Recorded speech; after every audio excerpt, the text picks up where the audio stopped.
Hoyoverse nos soltó una bomba de lore a través de un video titulado Avance del interludio de Genshin Impact capítulo de Teyvat, los límites de los dioses, el cual presenta por primera vez el diseño de las 4 sombras resplandecientes de Fanes: vida, muerte, espacio y tiempo.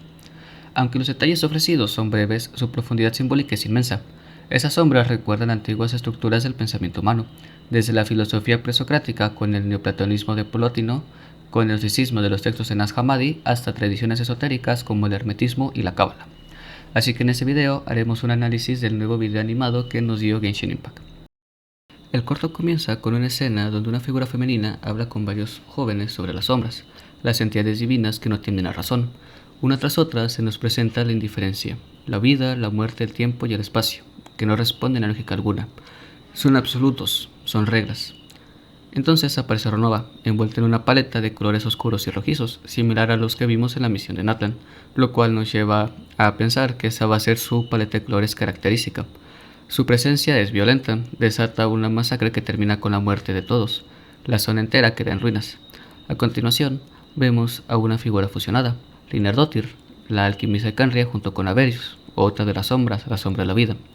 A través del diálogo entre ambas descubrimos que Averius persiste a través de su poder y su conciencia. Sin embargo, estos son dominados por Linardotir. Aún así, ella insiste en alzar su voz para expresar su desaprobación a algunas cosas que menciona Linardotir. Después vemos a Istaroth, o Astaroth, la sombra del tiempo, la cual menciona que simplemente les dio esa historia a los humanos por simple diversión. La escena cambia y somos testigos de una reunión formal entre las sombras. Solo 3 de ellas están presentes. Ahí, Istaroth, la sombra del tiempo, menciona que posiblemente la desaparición de Asmodai puede ser porque haya cambiado de bando, lo cual Ronova lo descarta como algo imposible, a menos que, en palabras suyas, ella ame más a su nuevo amo que a sí misma. Aquí quiero hacer una aclaración, que he visto que hay algo de confusión en la comunidad, que en la versión en español dice más a su nueva maestra que a sí misma. Sin embargo, en inglés dice más bien de Her New Master, que sería algo así como su nuevo amo, sin un género definido, lo cual traducirlo textualmente como su nueva maestra puede darnos una connotación que no era definida dentro del texto, así que en ese caso se menciona un género neutro. Posteriormente se menciona que Ronova está siendo observada, pero ¿quién podría ver a los dioses a tal distancia? En ese caso, pues se nos revela la respuesta bastante rápido: Pierrot, el bufón de los Fatui y uno de los testigos del catequismo de Khaenri'ah. Lo vemos en un breve flashback vinculado a la maldición de la inmortalidad. Los temas en la reunión van escalando, las sombras discuten sobre el arconte Crío, la Sarina y su aparente desafío a los cielos, se burlan de su poder limitado, pero reconocen que si los principios celestiales aún no han despertado, sería el momento perfecto para actuar. La reunión concluye con una última frase de Ronova: es hora de intervenir, aunque claro, dentro de los límites de las reglas, lo cual nos deja entrever que se encuentran en un rígido sistema y que incluso estas entidades están, digamos, manipuladas por las reglas que dejaron los principios celestiales. Por último, aparece Pierrot caminando por lo que sería Notcry. Él va reflexionando sobre lo que es la visión de las dioses. Dice que los mortales creen que la mira divina es una bendición, de ahí es que vienen las visiones. Sin embargo, cuando los humanos miran a los dioses directamente, no reciben guía, sino un castigo. Entonces se lanza la pregunta: si ya se conoce el precio de mirar a los dioses, ¿cuál es el precio de matar a uno? Después se nos explica que los Fatui están en Notcry buscando a la damisela, la tercera de los heraldos Fatui, que es muy probable que Columbina sea una figura clave en Notcry en la siguiente parte de la trama. Ahora veamos más lo que son teorías. Primero hay que hacer una pequeña explicación rápida de lore para que comprendan esa teoría. Esto lo explico más en uno de mis videos, que es Genshin Impact y Gnosticismo. Primero, sabemos que Fanes es descrito como la entidad primordial que establece el orden en el mundo. Él separa el reino de la luz y el reino del vacío para crear Teyvat. Después, para derrotar a los 7 soberanos, él crea 4 sombras resplandecientes de sí mismo. Cada una posee un poder o un concepto, los cuales son vida, muerte, tiempo y espacio.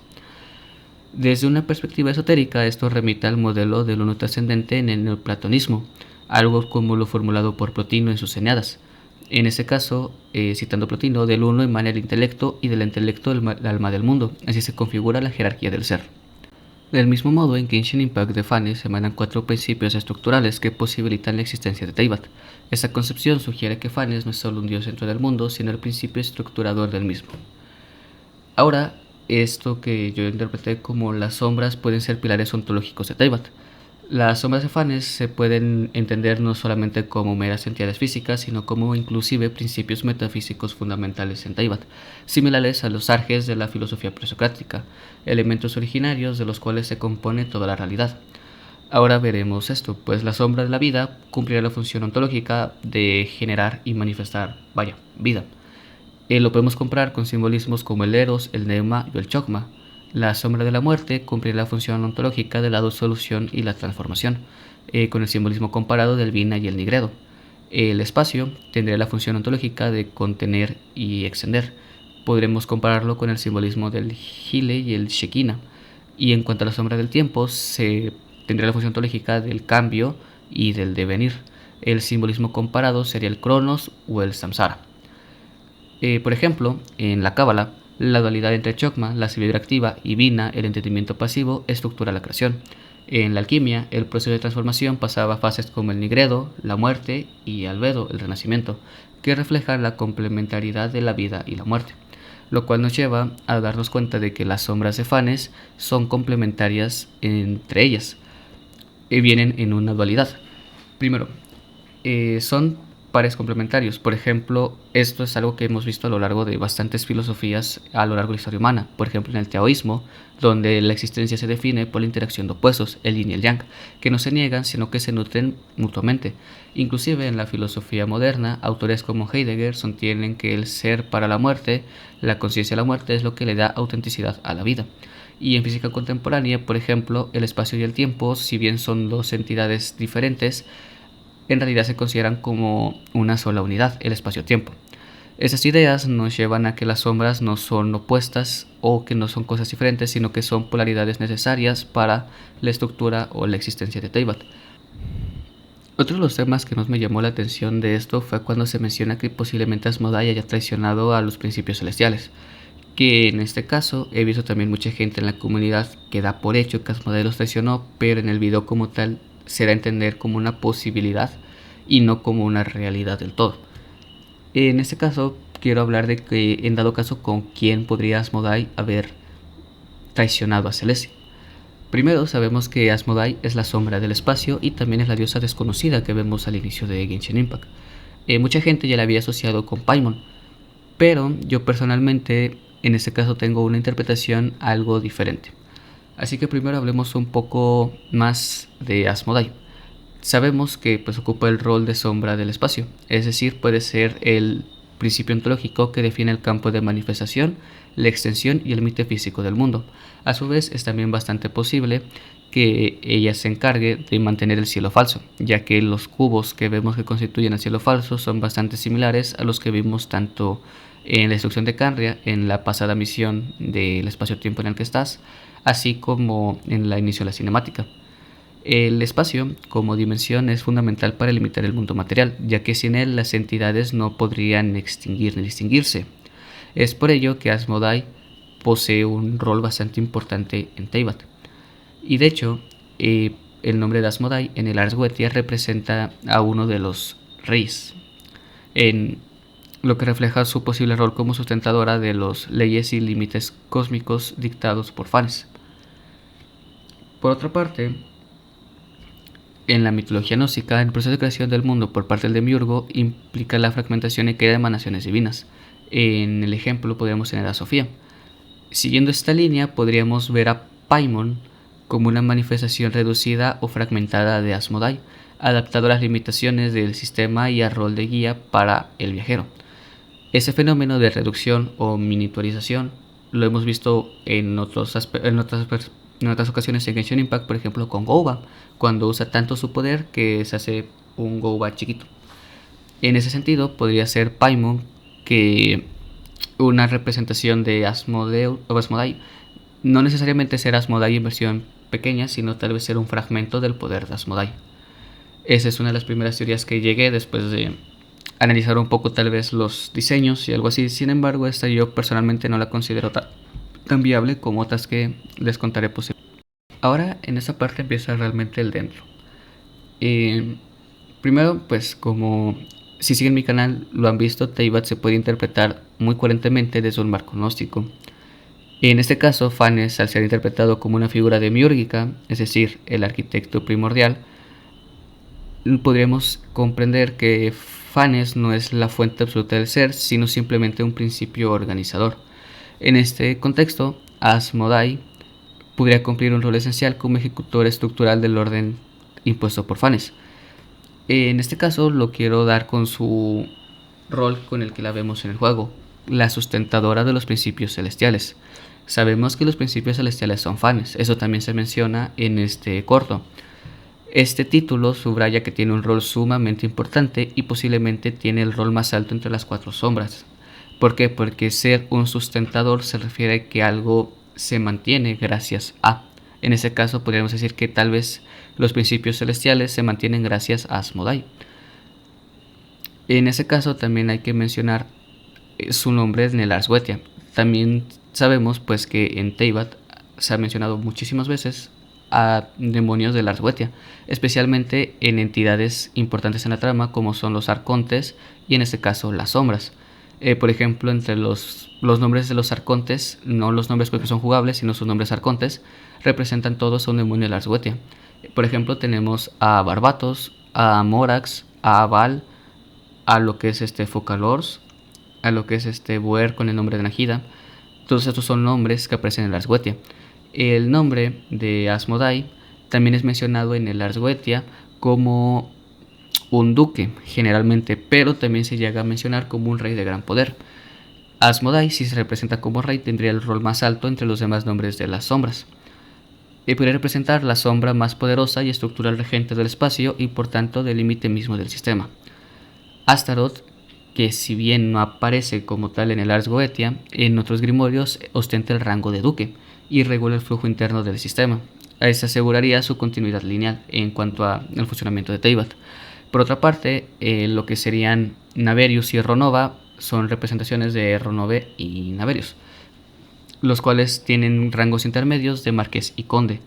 Entonces en este caso vemos que Asmodai y Astaroth tienen rangos más altos. Asmodai suele representarse en un rango similar al de Astaroth, y esta disposición nos podría sugerir una estructura descendente desde lo trascendental, como lo son el espacio y el tiempo, que son las condiciones de posibilidad de la existencia como tal, porque sin espacio y tiempo nada podría existir, ya que no habría un plano sobre el cual exista un algo.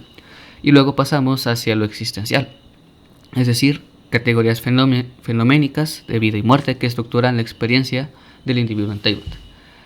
En este marco también hay que hablar de Paimon, que dentro de la Arswetia Paimon es un rey, uno de los más poderosos, asociada al conocimiento esotérico, la sabiduría y la revelación. En el contexto de Genshin Impact, pues Paimon ha sido muy interpretada de muchísimas maneras. En lo personal yo la puedo interpretar de dos principales formas. La primera, como una emisaria de Celestia, posiblemente subordinada de Asmodai, que está encargada de guiar y observar al viajero dentro de los límites del orden establecido.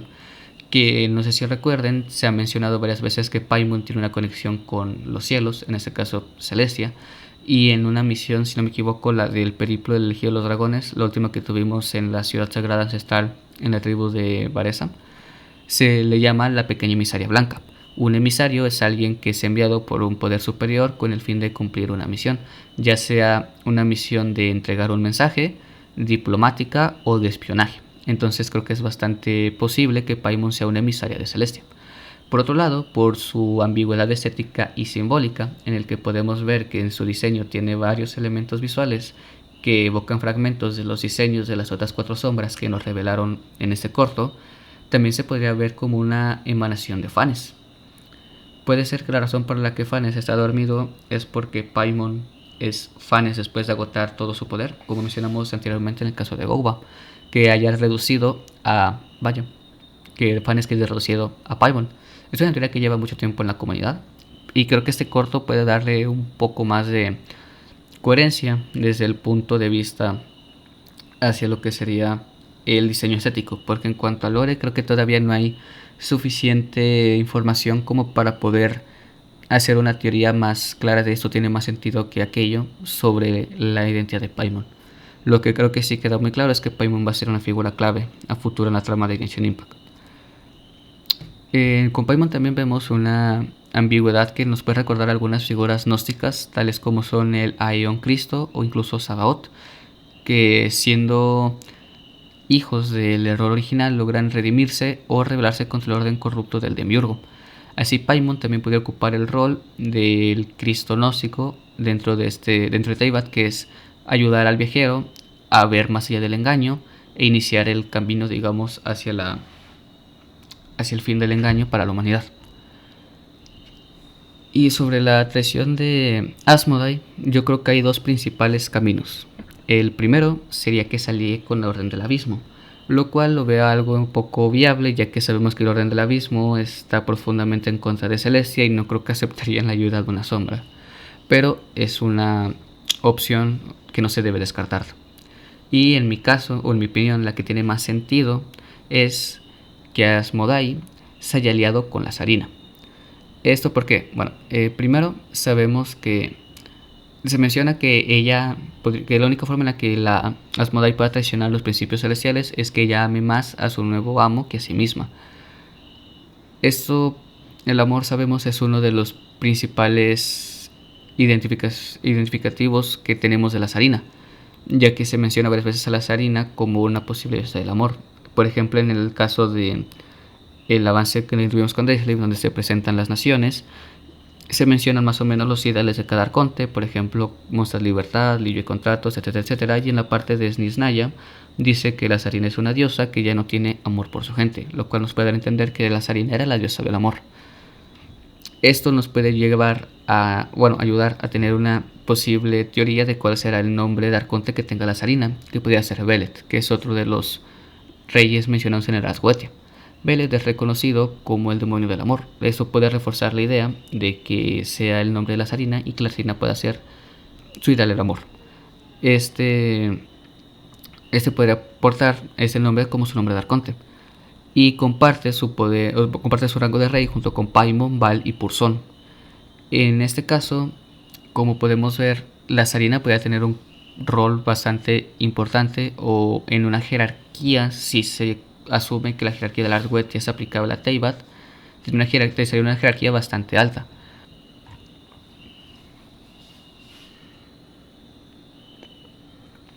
Y pues si bien no hay como más de dónde conectar que sea con información confirmada, o bueno, vaya, ni siquiera es con información confirmada, sino no veo una forma más de conectar tanto a la Asmodai con la Zarina. Algo dentro de mí me dice que es más viable que sea esto. Y aquí también les expliqué previamente porque la asociación de Asmodai con Paimon me parece menos probable.